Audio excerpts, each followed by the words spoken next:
వంశీ నీకు తెలియకుండానే ఈ పని జరిగింది.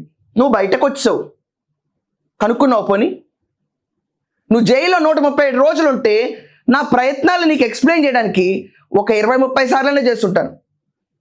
నిన్ను చూసి నేను భయపడ్డా వంశీ, నిన్ను చూసి నేను చచ్చినా భయపడినా, భయపడాల్సిన అవసరం నాకు ఎక్కడా కూడా లేదు. ఫ్రాంక్లీ స్పీకింగ్ ఎందుకు భయపడాలి నేను చూసి? చెప్పు, నాకు ఒక రీజన్ చెప్పాలి. నేను చూసి ఎందుకు భయపడాలి? రీజన్ లేకుండా భయపడంటే నేను భయపడను. చంపేస్తావా? చెప్పు. హింసిస్తావా? బెదిరిస్తావా? లేకపోతే ఎక్కడికైనా తీసుకెళ్ళి నన్ను కొడతావా? ఏం చేస్తావు? నన్ను ఏం చేయలేవు. అందుకనే నువ్వేం చేయవు కాబట్టి నేను చూసుకుని నేను భయపడను.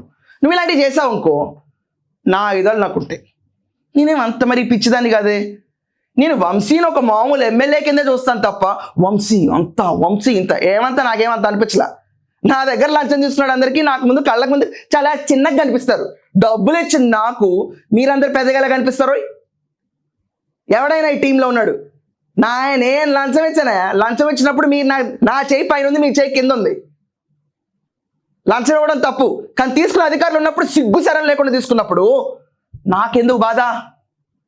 నాకెందుకు బాధ? పోనీ శుద్ధ వంశీ నీ ఒక్క విషయంలోనే ఇలా జరిగింది.